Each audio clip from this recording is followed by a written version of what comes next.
키사스 율법이라는 게 있거든요. 이슬람 국가에는 눈에는 눈, 이에는 이 있거든요. 미사일 공격을 받으면 미사일로 공격을 해야 돼요. 똑같이. 그 이슬람 세력들은 항상 공격을 받으면 실제로 공격을 합니다. 그러니까 지금 이스라엘과 이란과의 관계는 역사적으로 이제 멀리 거슬러 올라가요. 그러니까 이슬람 혁명 때부터 미국은 이란의 악마였어요. 이슬람 세력은 미국을 서방의 대악마로 설정을 해요. 그래서 반드시 제거해야 될 세력이에요, 미국은. 그러면 이스라엘은 미국의 지원을 받는 작은 악마예요. 이슬람 혁명의 세력들은 미국을 제거해야 될 세력, 그래서 반드시 제거를 해야 됩니다. 안녕하세요. 저는 경제 스토리텔러 김창익이라고 합니다. 최근에 비트코인의 시대라는 책을 내고 유튜브 청취자분들과 소통하고 있습니다. 일단 이스라엘 이란 전쟁이 중동전으로 이제 비화 사실상 됐고요. 이게 시작이 이제 6월 12일 날 이스라엘이 이란의 핵시설 그리고 이제 주요 인사들에 대한 이제 미사일 공격 폭격으로 시작이 됐죠. 그리고 여기에 이제 호메이니 지도 아래 지금 키사스 율법이라는 게 있거든요. 이슬람 국가에는 키사스 율법이라는 게 쉽게 해서 함무라비 법전하고 똑같은 거예요. 그러니까 이에는 이, 눈에는 눈, 눈에는 눈, 이에는 이 있거든요. 미사일 공격을 받으면 미사일로 공격을 해야 돼요. 똑같이. 그러니까 이 키사스 율법을 어기면 이슬람의 어떤 지도자, 사상적 지도자의 자격이 없는 것과 마찬가지예요. 그래서 많은 이란이나 이슬람의 지도자들은 반격을 하는 신용을 하죠. 왜냐면 본격적인 반격을 하게 되면 이제 집중적인 타격을 또 받게 되고 이제 반격의 어떤 두려움이 있으니까 이슬람 세력들은 항상 공격을 받으면 실제로는 공격을 합니다. 반격을 합니다. 근데 이제 신용하는 경우가 많아요. 그래서 예전에도 핵시설이 공격을 받았을 때 미군 기지를 공격한다고 미리 타점을 알려주고 공격을 했었어요. 피하라는 얘기죠. 인명살상이나 이런 거 없이 그냥 미사일을 쐈어요. 그러니까 미국도 그걸 아니까 그냥 피했었고, 그리고 이란이 이제 적극적으로 반격을 하지 않으니까 이제 전쟁이 비화되는 것에서 이제 벗어났었거든요. 그러니까 이번에도 호메이니 입장에서는 반격을 반드시 해야 돼요, 일단은. 근데 지금 그 반격의 수위가 예전보다는 강해졌어요. 그러니까 실제로 반격을 하는 거예요. 그러니까 방공망을 뚫고서 이제 실제로 피해를 주는 정도의 반격을 했죠. 그러면서 지금 사태가 비화돼서 이게 이제 중동전 또는 이제 어떤 세계대전으로 비화되는 어떤 상황까지도 이제 치닫고 있어요. 그러면 네타냐후가 그러면 이란을 왜 공격했을까? 6월 12일 날. 그러니까 6월 12일이라는 게 사실은 트럼프가 이란과 핵 협상을 이제 5차까지 마치고 15일 날 이제 6차 핵 협상을 하기로 했던 거예요. 오늘이죠, 그러니까. 현지 시간으로 하면 오늘이 16일이니까 아마 오늘일 거예요. 오늘이나 하기로 했었는데 사실 그걸 이제 못하게 됐죠. 사실상 무산됐죠.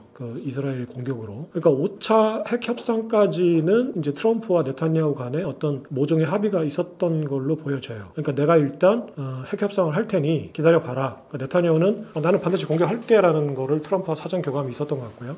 그러니까 트럼프가 일단 핵 협상으로 해결을 할게라고 자기가 협상을 할 테니 기다려라고 했을 것 같아요. 그럼 일단 5차 협상까지가 이제 정해진 협상 기한이었거든요. 그러니까 5차가 딱 되고 나니까 바로 공격을 한 거예요. 그러니까 이제 6차 협상은 번외적인 협상이었죠. 협상이 결렬된 상황이니까 이제 추가적인 협상을 했던 거니까 네타냐후와 트럼프 간에 약속이 있었다면 5차 협상까지는 한번 해보기로 약속이 있었다면 이제 트럼프 간의 약속을 지킨 상태에서 바로 공격을 한 거예요. 그럼 네타냐후와 트럼프 간에 이제 모종의 사전 합의가 있었다라는 게 거의 확실하죠. 추론할 수 있죠. 그러면 네타냐후는 왜 이란을 공격했고 트럼프는 왜 네타냐후의 공격을 방관하는 식으로 동조했을까? 이게 이제 가장 큰 관심사거든요. 그러니까 지금 이스라엘과 이란과의 관계는 역사적으로 이제 멀리 거슬러 올라가요. 그러니까 가깝게는 1979년에 이란의 이슬람 혁명이 있었죠. 그러니까 이슬람 혁명 때부터 미국은 이란의 악마였어요. 그레이트 세이튼이라고 해서 이슬람 세력은 미국을 서방의 그레이트 세이튼, 그러니까 대악마로 설정을 해요. 그래서 반드시 제거해야 될 세력이에요, 미국은. 그러면 이스라엘은 그레이트 세이튼인 미국의 지원을 받는 작은 악마예요. 지금 현재 이란의 눈에 보기에는. 그래서 헌법에 이스라엘을 제거해야 된다라고 명시가 돼 있어요. 그러니까 이슬람 근본주의자들, 현재 호메이니가 이끄는 이슬람 혁명의 세력들은 이슬람 혁명 수비대가 무력적으로 지지를 해주고 이란의 혁명 세력들, 그러니까 호메이니가 이끄는 이란의 혁명 세력들은 미국을 악마로 이제 제거해야 될 세력, 그리고 이스라엘을 미국의 꼬붕인 거예요. 작은 악마. 그리고 이제 근접해 있으니까 실질적으로는 이스라엘이 악마죠. 그래서 반드시 제거를 해야 됩니다. 근데 그럼 왜 이렇게 됐을까? 그러면 왜 이슬람은 사우디는 친미인데, 전략적인 친미인데, 수니파, 사우디는 친미인데 시아파 맹주인 이란이 왜 유독 반미가 됐을까? 사실은 이란이 훨씬 더 친서방적인 국가였어요. 근데 이게 왜 그러냐면 지금 중동의 지정학적인 그 가치는 석유에 있거든요. 근데 석유가 본격적으로 개발된 게 사실 얼마 안 돼요. 그러니까 산업혁명부터 20세기 그러니까 19세기 말까지는 석탄의 시대예요. 그러니까 18세기 말 산업혁명이 시작되고 100년이 지나 19세기 말까지는 석탄으로 증기기관을 돌려서 공장을 돌린 이제 산업혁명 일기의 시대거든요. 근데 1900년대 초반에 이제 세계적으로 유전 개발이 시작됐어요. 그러면서 이제 미국에는 엑슨모빌, 현재 엑슨모빌이라는 석유 회사가 있고요. 그리고 영국에는 현재 브리티시 페트롤리엄이라는 BP라는 이름의 석유 회사가 있었죠. 근데 이 석유 회사의 이름이 예전에는 브리티시 페트롤리엄이 아니었어요. 그러니까 이 석유 회사가 그러니까 앵글로 페르시아 석유회사, 뭐 제가 지금 정확한 기억은 안 나는데 그런 이름이었거든요. 그러니까 앵글로라는 거는 지금 앵글로 색슨족이라는 거는 당시에는 영국을 얘기하는 거예요. 지금은 이제 백인들을 통칭하는 것처럼 돼버렸지만 앵글로 색슨이라는 거는 영국 사람을 얘기하는 거거든요. 그러니까 앵글로 페르시아 석유회사라는 거는 그래서 이제 AP, 뭐 IC인가 뭐 이런 이름의 이제 석유회사가 있었어요, 영국에. 이 석유회사가 이제 중동에서 석유 개발을 시작하면서 1909년에 이란에서 유전을 개발해요. 그래서 이란에서 유전이 개발되니까 이제 이란 정부하고 계약을 맺고 석유를 파내기 시작하죠. 그래서 1925년부터 누구냐면 1925년이 어떤 해냐면은 팔레비 왕조라고 이란에 이제 왕조가 있었거든요. 팔레비 가문의 왕들. 근데 팔레비 왕조가 사우디하고 마찬가지예요. 그러니까 근대 들어서 현대 20세기 들어서 이제 중동에서 권력을 잡은 왕들은 하나의 가문에서 이제 계속 왕들이 나오는 거거든요. 그러니까 예전에 형제상속이었어요. 그러니까 팔레비 왕조도 사실은 당시에 왕이 있었는데 쿠데타를 통해서 이제 왕권을 탈취한 이제 왕가였어요. 팔레비 왕조가. 근데 팔레비 왕조가 들어서면서 정체성이 없잖아요. 자기들이 쿠데타를 통해서, 그러니까 전두환하고 똑같죠. 그러니까 쿠데타를 통해서 정권을 잡은 거예요. 쿠데타를 통해서 정권을 잡은 권력의 공통점은 기존의 권력을 부정하는 거거든요. 에서 시작해요. 왜냐면 기존의 권력이 정당성이 있는데 자기가 그거를 무력으로 탈취한 거면 자신의 정당성을 부정하는 게 되니까 쿠데타를 통해서 권력을 잡은 권력의 공통점은 기존의 권력이 잘못된 거고 악인 거예요. 그러니까 제가 그래서 내가 그거를 이제 시정하기 위해서 이제 새로운 정통성을 수립하게 돼요. 기존의 권력을 다 부정하고. 그러니까 팔레비 왕조는 이전의 왕조를 다 부정하고 새로운 권력을 만들기 위해서 이슬람 근본주의를 부정해요. 그러니까 이슬람 근본주의, 예를 들어서 여성에 대한 참정권 또는 이제 아동에 대한 참정권 등등이 있잖아요. 이슬람들 사상이. 이제 이것도 사우디도 마찬가지거든요. 사우디가 사우드 가문의 왕국이란 뜻이에요. 사우디 아라비아가. 그러니까 아라비아 반도에 사우드 가문이 만든 왕국이란 뜻이거든요. 사우디 아라비아가. 근데 이게 사우드 가문이 이제 사우디 아라비아에 있던 부족들 국가였거든요. 이 부족 국가를 사우드 가문이 무력으로 목을 베고 칼을 휘둘러서 권력을 잡아요. 그럼 정통성이 없잖아요. 그러니까 이 정통성을 다시 세우기 위해서 누가 들어오냐면 와하비즘이라는 게 들어와요. 그러니까 와하비즘이라는 게 뭐냐면 와하브라는 학문 가문이 있었어요. 학자 가문. 학자 가문에서 이슬람 근본주의의 어떤 철학을 만든 거예요. 그러니까 꾸란이 얘기해주는 이슬람 어떤 그 근본주의를 부정할 경우에는 목을 베도 좋다예요. 쉽게 얘기해서. 그러니까 이슬람 근본주의의 어떤 철학을 가지고 이제 거기에 위배된다는 어떤 면분 아래 다 부족장들을 다 목을 베고 그 사우디아라비아를 통일한 가문이 사우드 가문이고 그게 사우디아라비아거든요. 그러니까 이란은 팔레비 가문이 이제 기존의 왕족을 물리치고 이제 쿠데타로 들어와요. 그러면 기존의 이제 이슬람 근본주의를 부정하고 서방 세계와 친해져서 경제 재건을 하려고 해요. 그래서 이제 그러면 석유 자원도 그러면 영국으로 넘기고 해서 이제 불평등 조약을 맺죠. 그래서 이제 당시에 이제 그 브리티시 페트롤리엄이 이란하고 맺은 조약이 상당히 불평등한 조약이었어요. 그러니까 석유 판매 수출 수익의 16%를 이제 이란 정부에 당시 회계장부를 감사할 수 있는 권한이 없었어요. 그러니까 회계장부를 조작해서 그냥 예를 들어 $1,000억 벌었는데도 우리 $10억 벌었어. 그러니까 그거에 16%를 주면 아무런 할 말이 없었어요. 그러니까 이제 그런 불평등이 만연하고 경제적인 이득을 영국이 다 가져가니까 당시 이슬람 근본주의자들은 정체성의 혼란을 느낀 거죠. 우리가 뭐지 도대체?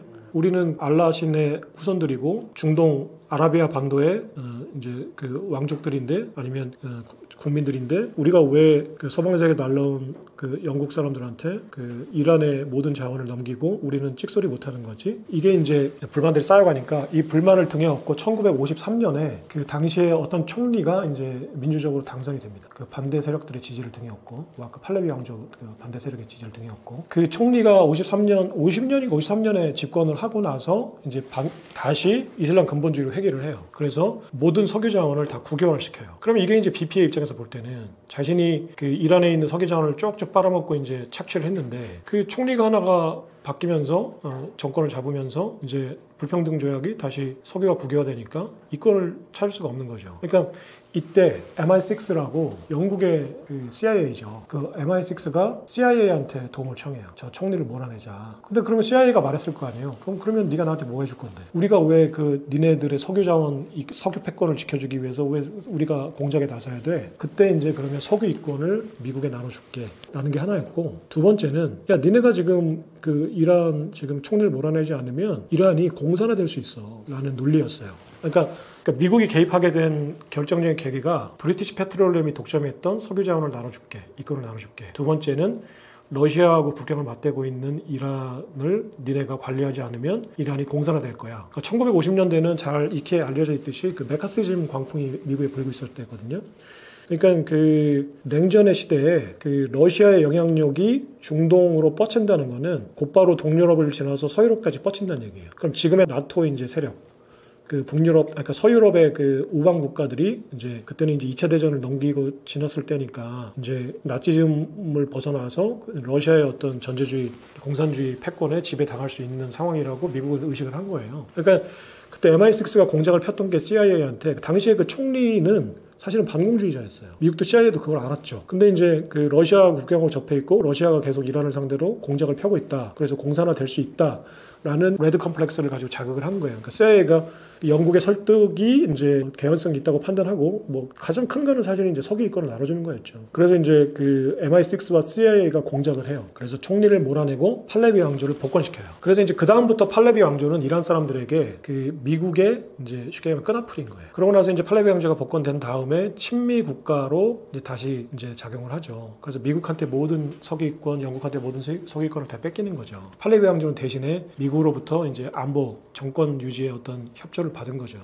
그러면 이제 이슬람 세력은 여기에 계속 불만이었을 거예요. 아까 얘기했지만 이제 총리를 민주적으로 뽑았을 때는 그게 결국은 표심은 그 팔레비 왕조에 반하고 있었다는 거잖아요. 그러니까 그 반서방의 감정이 있었다는 거죠. 이런 와중에 그 혁명 세력이 이끌어서 1979년도에 이제 이슬람 혁명을 합니다. 그래서 팔레비 왕조를 몰아내요. 그래서 팔레비 왕족들이 이제 그때 당시에 이제 팔레비 왕이 미국으로 망명을 합니다. 멕시코 등등을 거쳐서 최종적으로 미국에 망명을 해요. 그 혁명 세력이 보기에는 자신들이 축출하고 죽여야 될 이제 왕이 미국으로 망명해서 이제 피신해 있으니까 그 망명자를 이제 본국 송환할 목적으로 테헤란에 있는 미국 그 대사관을 점령을 해요. 444일 동안 점령합니다.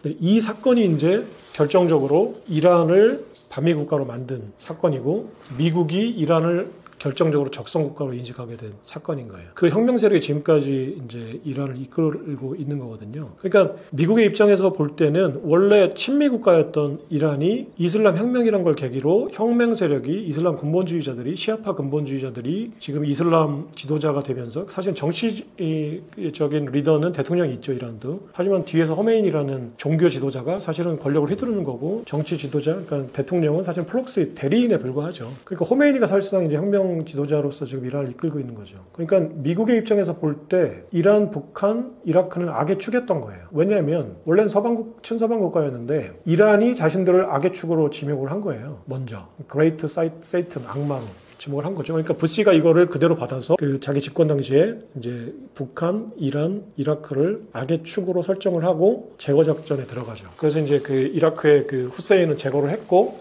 북한은 아직까지 건재히 남아있고 그리고 이란은 이제 제거해야 될 대상인 거죠.